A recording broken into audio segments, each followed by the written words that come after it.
अकोले तालुका education सोसायटीचे ध्वजारोहण माजी आमदार वैभवराव पिचड यांच्या हस्ते संपन्न। वेळी अकोले तालुका एज्युकेशनचे अध्यक्ष सुनील दातीर, सेक्रेटरी सुधाकर देशमुख, सदस्य कल्पनाताई सुरपुरिया, प्राचार्य शेळके सर हे उपस्थित होते।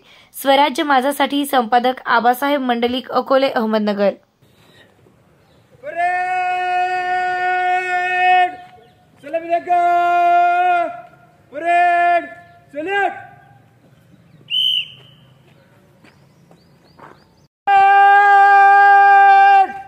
राष्ट्रध्वज को सलामी देगा, परेड, सल्यूट।